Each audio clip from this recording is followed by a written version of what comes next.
The air in the back corridors of the Eco Pearl Hotel hummed with a controlled chaos. Here, away from the soft carpets and gentle piano music of the lobby, the hotel's real heart beat a frantic rhythm. Staff in crisp, starched uniforms moved with a speed that defied the humid Lagos air, their footsteps echoing on the polished concrete floors. The smells of industrial-strength cleaning fluid, gourmet cooking, and faint perfume mingled together, creating a scent unique to the hidden world that powered the five-star glamour guests paid for. Amina navigated this world with a quiet grace. In her black and white waitress uniform, she was just another part of the hotel's machinery, but she carried herself differently. Her back was straight, her movements were efficient, and her eyes, though tired, missed nothing. She refilled trays of finely cut sandwiches and miniature pastries with a practiced hand, her mind 1,000 miles away from the task.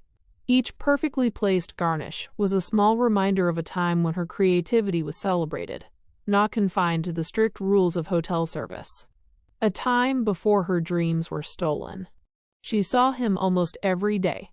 He was the quiet maintenance worker the staff called David.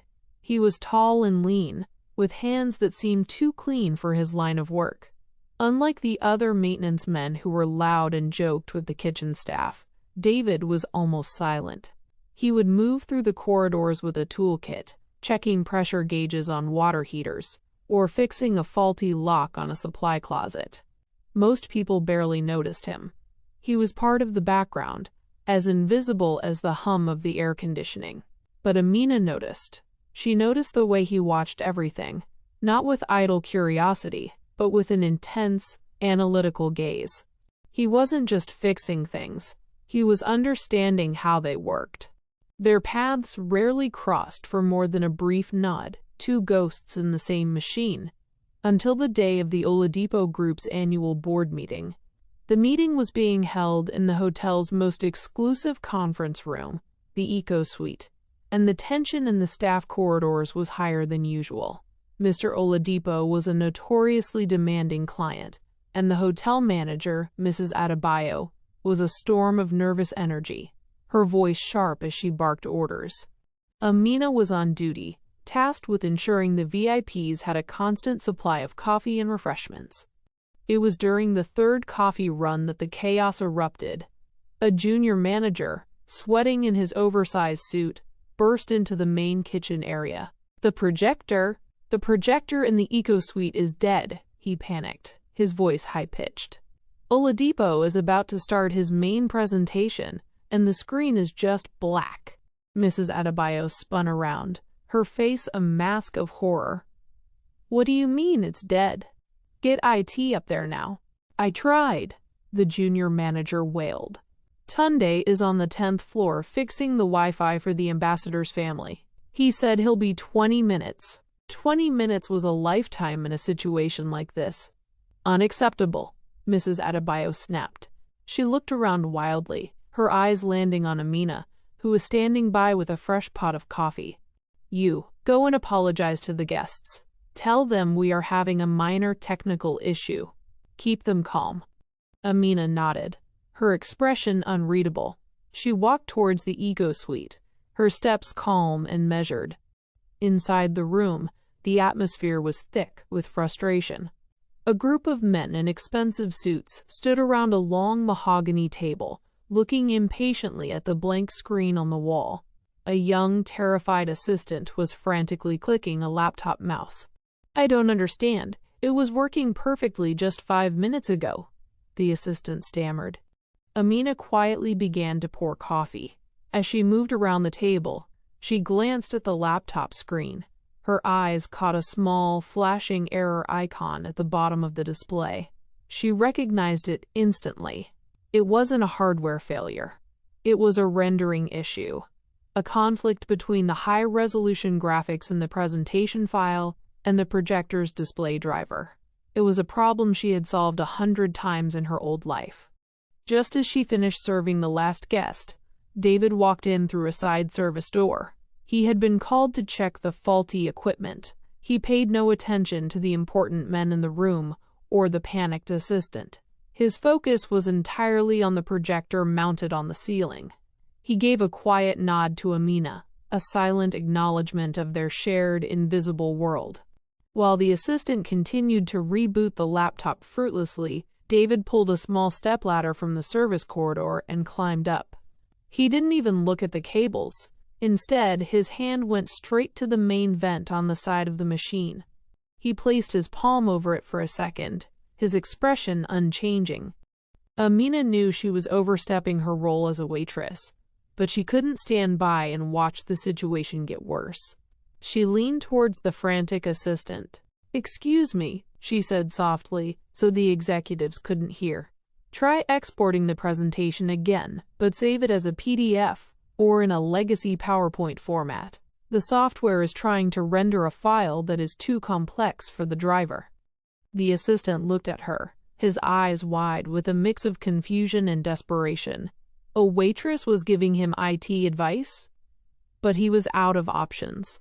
He started clicking furiously, following her instructions. At the same time, David had opened a small panel on the projector. A tiny red light was blinking inside. Overheating. He pulled a can of compressed air and a small, soft brush from his toolkit. He began to meticulously clean the dust that had clogged the air filter and vent, his movements precise and economical. The two of them worked in a strange, unspoken harmony. Amina, on the ground, was fixing the software. David, on the ladder, was fixing the hardware. They didn't speak a word to each other. They didn't need to. They were both problem solvers, moving past the panic to see the root of the issue. The assistant finished converting the file. "Okay, I've saved it as a PDF," he whispered to Amina. "Now try," she encouraged. He clicked the file. As the image finally flashed onto the screen, bright and clear, David was just closing the panel on the projector, the small red light having turned to a steady green. A collective sigh of relief filled the room. Mr. Oladipo grunted in approval and took his seat, his attention already on his presentation. The junior manager who had raised the alarm gave the assistant a thumbs up. No one looked at the waitress, who was now quietly collecting empty cups. No one noticed the maintenance man who was folding his stepladder and slipping out the service door. Their contribution was invisible, lost in the resolution of the crisis. Later that afternoon, during the lull between lunch and the evening shift, Amina was walking towards the staff locker rooms. As she passed the main service elevator, the doors opened and David stepped out, holding a replacement air filter. For the first time, he stopped directly in front of her. He didn't smile, but the intensity in his gaze was different. It held a flicker of something new. "Respect. Good call on the rendering issue," he said, his voice quiet but clear. "They would have been restarting that laptop all day." Amina felt a strange warmth spread through her chest. It was the first time in over a year that someone had acknowledged her skills. "You too," she replied, nodding towards the filter in his hand. It would have just kept shutting down. "Good catch on the overheat." He gave a slight, almost imperceptible nod. "Amina, right?" "Yes," she said, a little surprised he knew her name. "David," he stated, though she already knew. The elevator doors began to close behind him. It was a short, simple exchange, lasting no more than 10 seconds, but in the sterile humming corridor of the Eco Pearl Hotel, a connection had been made. A silent bond formed between the waitress with the mind of a designer and the maintenance man who saw more than just broken parts. He was intrigued, and for the first time in a long time, Amina felt like she had been truly seen. After the day with the broken projector, something changed between Amina and David. They started talking more. They would often take their breaks at the same time and sit at a small table in the corner of the noisy staff canteen. The canteen was a simple room in the basement of the hotel, with plastic chairs and plain tables. But for Amina, it started to feel like the only real place in the entire building. During their breaks, they would talk. They talked about the rude guests, the crazy orders from the kitchen, and the long hours. David was a good listener. He would listen to Amina complain about her sore feet, and he would just nod, understanding. He never talked much about himself, but he always asked Amina questions. One afternoon, he saw her drawing on a paper napkin with a pen. She was sketching a logo for a made-up company. It was a habit she had, a small way to keep her skills alive. "You draw very well," David said, looking at the clean lines on the napkin. Amina quickly folded the napkin and put it in her pocket. She felt a little shy.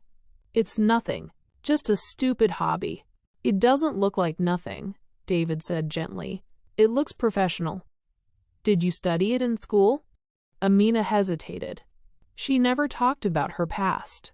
It was too painful, but the way David looked at her, without pity, just with real interest, made her feel safe. So she decided to tell him.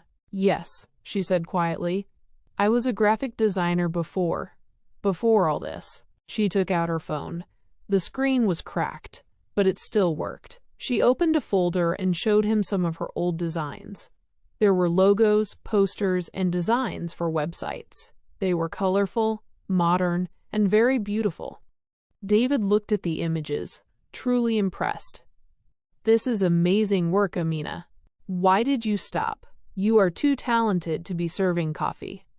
Amina's face fell. A shadow passed over her eyes as she remembered. "I used to work for a big company," she began, her voice low. "A tech firm called Innovate Nigeria. I had a boss there, a man I really respected. I thought he was my mentor." She took a deep breath. "I had a big project I was working on. It was my idea from the start. I spent almost a year on it, working day and night. It was going to be my big break." She paused, the memory still hurting. "When it was time to present the project to the company directors, my boss did something terrible. He took all my work, my designs, my research, everything. He put his own name on it and presented it as his idea." David listened, his expression serious. He didn't interrupt. "I tried to fight it," Amina continued, her voice shaking slightly. "I told the management that the work was mine, but nobody believed me. I was just a junior staff. He was a senior manager. They fired me for causing trouble." Just like that, everything was gone. She locked her phone and put it away, as if trying to lock away the memory. There was silence between them for a moment. "I'm sorry," David finally said. His voice was full of sincerity. "That is a terrible thing to happen." "It's life," Amina said, trying to sound strong. "Now I'm here." "This is not where you belong," David said firmly. They talked a little more, and then the bell rang, signaling the end of their break. As they stood up to leave, David said, "Family business can be a problem too. Sometimes you feel like you are living someone else's life, not your own." It was a strange thing to say, but Amina was too lost in her own thoughts to ask him what he meant. A few days later, David approached her in the canteen again. "Amina," he said, "I have a friend who is opening a small restaurant. He needs someone to design a menu for him.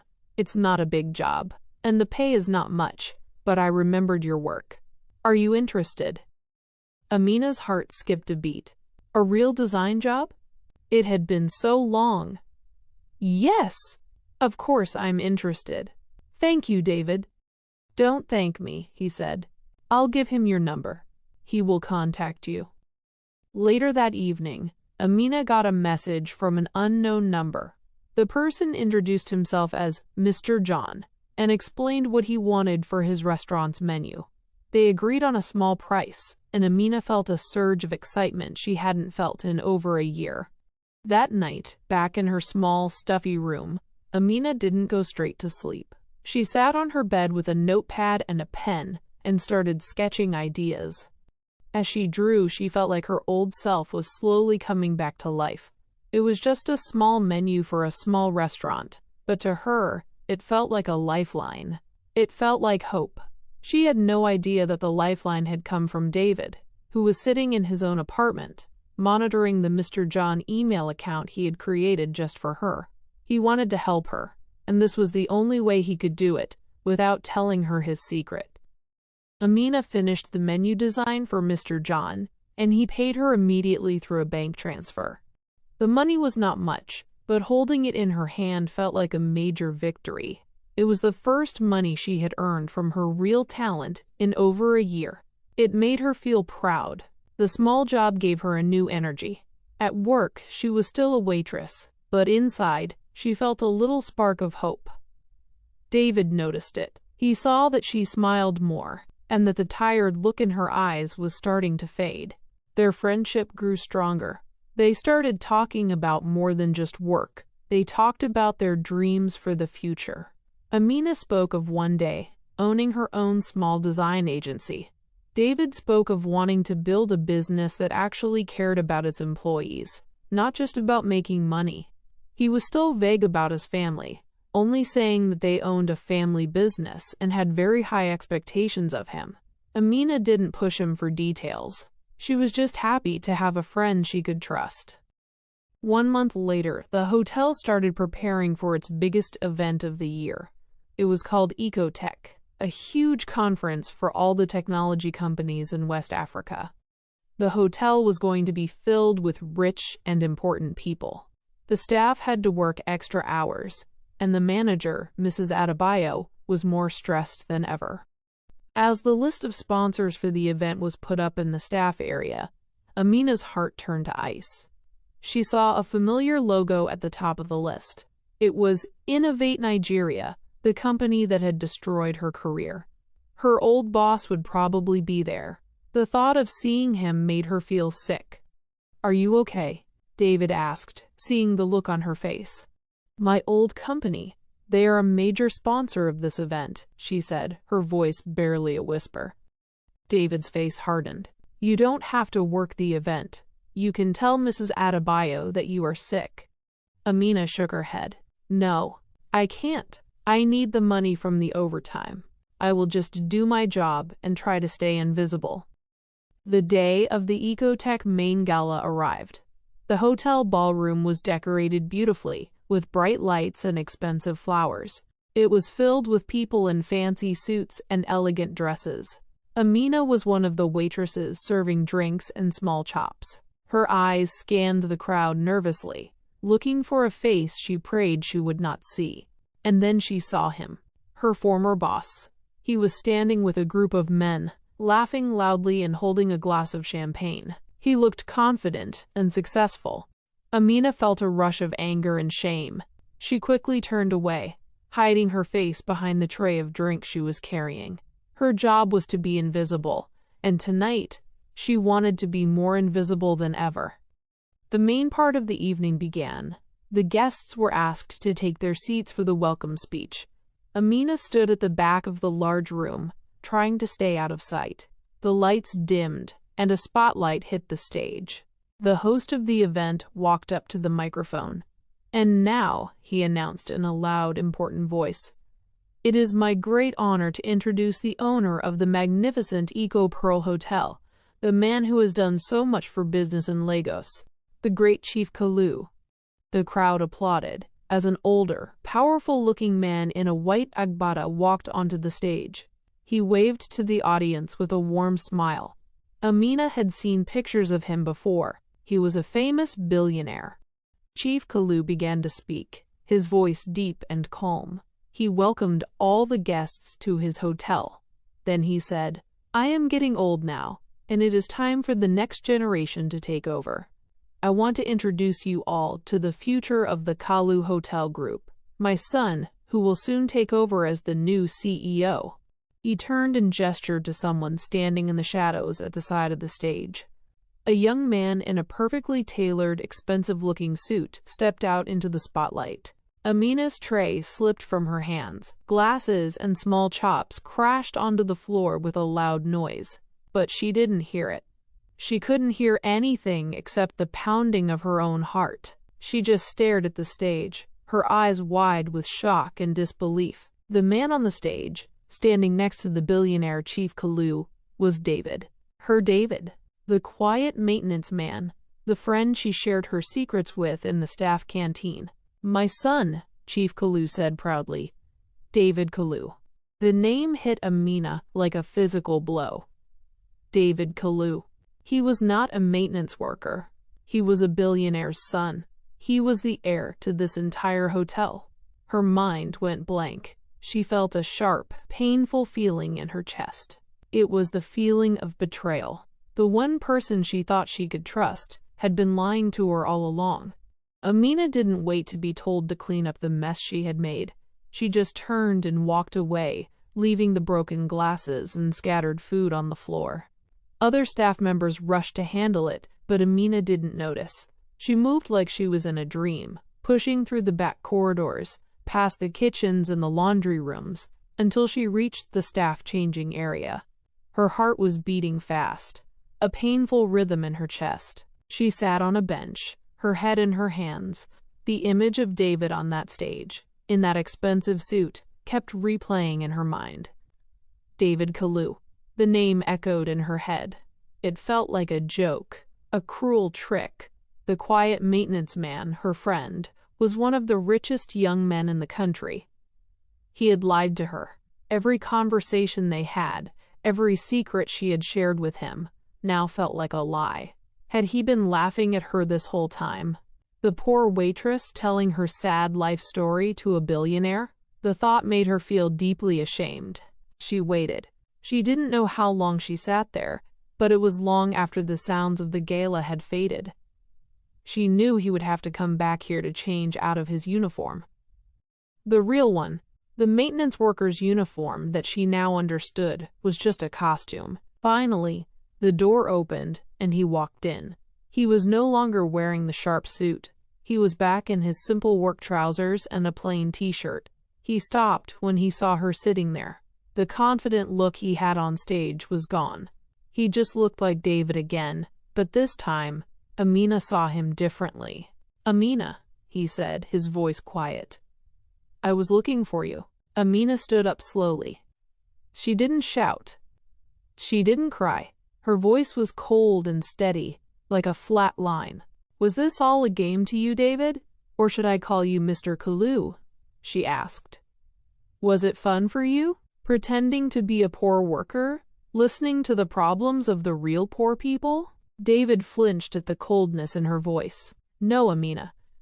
It was never a game. Please, just let me explain." "Explain what?" she cut in. "Explain how you lied to my face every single day? I trusted you. I told you things I have never told anyone. And you were just acting a part. You were pretending. The job was real," he said, taking a step closer. Amina took a step back. "My father, before he would agree to make me the CEO, he gave me one condition.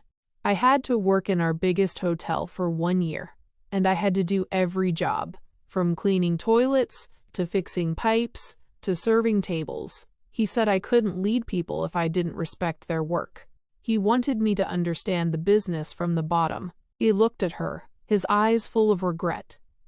"I couldn't tell anyone who I was. If people knew, they would have treated me differently. I wanted to see how things really were. I wanted to make real connections." "A real connection?" Amina said with a bitter laugh. "Our connection was based on a lie." "No," he insisted. "What we had was real. Talking to you was the most real thing that happened to me this whole year. I should have told you. I know that now. But I was afraid. I was afraid that if you knew who I was, you would see the money and not see me. I liked being just David, the maintenance guy." Amina was silent for a long moment, processing his words. Part of her wanted to believe him, but the hurt was too deep. "You knew about my old company being at the gala," she said, her voice still hard.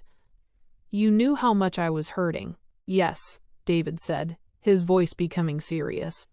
"And that's the other reason I couldn't tell you. Not yet." He looked directly at her. "After you told me your story about Innovate Nigeria, I did something. The Kalu Group is planning a big technology partnership.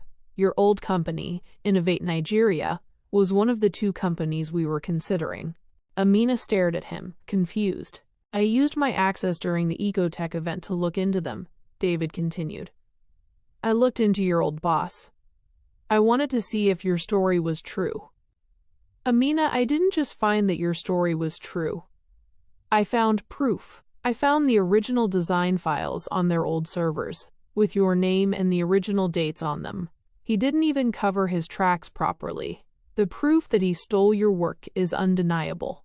Amina's legs felt weak. Proof? After all this time, there was real proof? I was going to tell you everything tonight, after the gala, David said, his voice soft now. I wanted to give you the proof. I am so sorry, Amina. I am sorry for how you found out, and I am sorry that I lied to you, but my friendship with you was never a lie. Amina stood there, frozen. Her anger was still there, but now it was mixed with a storm of other emotions. Shock, disbelief, and a tiny, fragile flicker of hope. He had lied about who he was, but he had also found the one thing she had lost all hope of ever finding. The truth. The air in the staff changing room was heavy with unspoken words. Amina looked at David, really looked at him, for the first time since the shock. He wasn't the billionaire's son from the stage, and he wasn't just the quiet maintenance man. He was someone in between, someone who had lied to her, but had also done something for her that no one else could. You have proof? She asked, her voice barely a whisper. The anger was still there, but it was making space for something else. Yes, David said. He took out his phone, the same simple phone he always used, and showed her a file. On the screen were documents, screenshots of old files with her name on them, and a timeline that clearly showed when she had created the work and when her boss had later claimed it. It was all there. The truth, in black and white. What do you want me to do with this? She asked, her mind numb. Go to the police? No one will listen to me against a man like him. You won't be going alone, David said firmly, but I am not going to fight this battle for you. That's not my place. I am going to give you a choice. He put his phone away. I have already used this information. I told my father and the board everything. We have canceled the partnership negotiations with Innovate Nigeria. Your old boss will have to explain to his directors why their company just lost the biggest contract of the year. His career is already in trouble. Amina listened, her eyes wide. David had already moved mountains for her. Now, for your choice, he continued. Choice 1. I have arranged a meeting for you tomorrow with the board of the Ecotech conference. You can go in there with this evidence and tell your story. You can expose your former boss for the thief he is. It will be a big scandal, and you will get justice publicly. He paused, letting the weight of that option sink in. Revenge. Public vindication. It was tempting. Or, David said, his voice softening, there is choice 2. A different path. He looked at her, and for the first time, she saw the future CEO he was meant to be. He was calm, serious, and full of purpose. Because Innovate Nigeria is out, the Kalu Hotel Group now has a problem. We need a new digital strategy, and we need a new team to lead it. We need a head of digital innovation for the entire hotel group. He held her gaze. I am not offering you this job out of pity, Amina. I am offering it to you because for the past few months, I have seen who you are. I saw your talent when you fixed a crisis that my IT team couldn't. I have seen your design work, and it is brilliant. I have seen your strength and your dignity, even when you were at your lowest point. You are exactly the kind of person I want to build my company with. Amina was speechless. A few hours ago, she was a waitress hiding in the shadows. Now she was being offered a dream she thought was dead forever. It was too much to take in. I don't want to give you a handout, David said. I want to give you a platform for your talent. You can spend your energy getting revenge on your past, or you can spend it building your future. The choice is yours. Whatever you decide, I will support you. The next morning, Amina walked through the grand lobby of the Eco Pearl Hotel. She wasn't wearing her black and white waitress uniform. She was wearing her best dress, the one she had saved for years for a special occasion. She walked with her head held high, past the reception and towards the executive elevators that she had never been allowed to use. David was waiting for her there, dressed in a simple but smart business suit. He wasn't smiling, but his eyes showed a quiet sense of pride. "Did you decide?" he asked. Amina looked at the file he was holding, the evidence that could destroy her old boss. She thought about the satisfaction of seeing him disgraced. Then she thought about the future. About creating again. About building something new. "Revenge is about the past," she said, her voice clear and strong. "I want to think about the future." She looked towards the elevator that would take them up to the corporate offices. "So when do I start?" A small, genuine smile finally broke across David's face. He pressed the button for the elevator. As the doors opened, they stepped inside together. They were no longer the maintenance man and the waitress hiding in the back corridors. They were two partners, two friends who had found each other in an unexpected place. They had both been pretending to be someone else, but they had ended up finding something real.